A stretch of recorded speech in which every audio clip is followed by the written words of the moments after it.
ஆடி மாதம் அப்படின்னாலே நம்ம அம்மனுக்கு உகந்த மாதம் அப்படின்னு சொல்லிட்டு நம்ம எல்லாருக்குமே தெரியும். ஆனால் அந்த ஆடி மாதத்தில் அம்மனுக்கு ஏன் வேப்ப இலை தோரணம் கட்டுறாங்க, கூழ் ஊத்துறாங்க அப்படின்னு சொல்லிட்டு நம்ம இந்த புராண கதையில் என்ன சொல்கிறாங்க, சயின்டிஃபிக்கலாக என்ன சொல்கிறாங்க அப்படின்னு சொல்லிட்டு அந்த கதையை பார்க்கறதுக்கு முன்னாடி அம்மனை நம்ம ஒரு சின்ன துண்டு வச்சு எப்படி நம்ம அழகாக அலங்காரம் பண்ணுறது அப்படின்றத வீடியோவை பார்த்துக்கிட்டே இந்த கதையை கேளுங்க. ஆடி மாதம் அப்படின்றது பார்த்தீங்கன்னா மாதமே கிடையாதுங்க.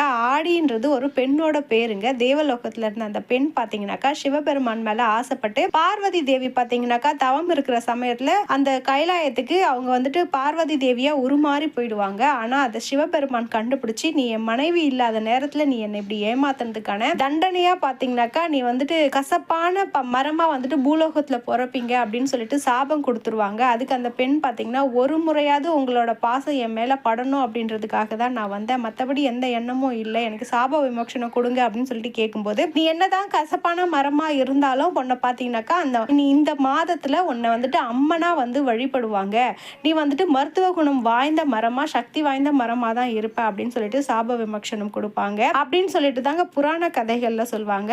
ஆனா இந்த ஆடி மாசம் அப்படின்றது நம்ம சயின்டிபிக்கலா பார்க்கணும் அப்படின்னா கூட ஆடி மாசம் காத்து மழை புயல் அப்படின்னு சொல்லிட்டு இந்த புதுசா மழை பெய்யற காலம் பார்த்தீங்கன்னாக்கா பாக்டீரியாலாம் நிறைய வந்துட்டு உற்பத்தி ஆகும். புது மழையில நனையக்கூடாது அப்படின்னு சொல்லிட்டு நம்ம பெரியவங்க சொல்லுவாங்க. புது மழையில நனைஞ்சா உடம்பு சரியில்லாம போயிடும் அப்படின்னு சொல்லுவாங்க. அதுக்கு என்ன காரணம் அப்படின்னு பார்த்தீங்கன்னா, நிறைய வந்துட்டு திடீர்னு பூமி வந்து அதிகமா வெப்பம் ஆச்சு அப்படின்னாக்கா நம்ம உடம்புக்கு ஒத்துக்காதீங்க. அதனாலதான் பார்த்தீங்கன்னா அந்த ஆடி மாசத்துல அந்த வைரஸ் கிருமிகள்லாம் அதிகமா இருக்கும் அப்படின்றதுனால வேப்ப இலையில வந்துட்டு ஆன்டிபயாட்டிக் அதிகமா இருக்கு அப்படின்றதுனால மஞ்சள் குங்குமம் வேப்ப இலைலாம் வச்சு நம்ம ஆடி மாசத்துல அந்த கிருமிகளுக்கு நோய் எதிர்ப்பு சக்தியா அந்த அம்மனை வழிபடுறோம். அது மட்டும் இல்லாம குழு ஊத்துறதுக்கு காரணமும் பார்த்தீங்கன்னா நம்ம உடம்பை வந்துட்டு குளிர்ச்சியா வச்சிருக்கிறது கேழ்வரகு தான். அந்த சமயத்துல நம்ம ரொம்பவே சூடான பொருட்கள் எதுவும் சாப்பிடாம இந்த மாதிரி கூழ் அந்த மாதிரி குடிச்சு வந்தோம் அப்படின்னா நம்ம உடம்புக்கும் ரொம்ப நல்லது. அதுக்காக தான் பார்த்தீங்கன்னாக்கா ஆடி மாசத்தை வந்து தேர்ந்தெடுத்து கூழ் ஊற்றி நம்ம வேப்பையில தோரணம் கட்டி வந்துட்டு அம்மனை வணங்குறோம். நம்ம எந்த ஒரு காரியம் செஞ்சாலும் பார்த்தீங்கன்னாக்கா அதுல ஒரு பயம் இருக்கணுங்க. சும்மா நீங்க வந்துட்டு ஆடி மாசம் போயிட்டு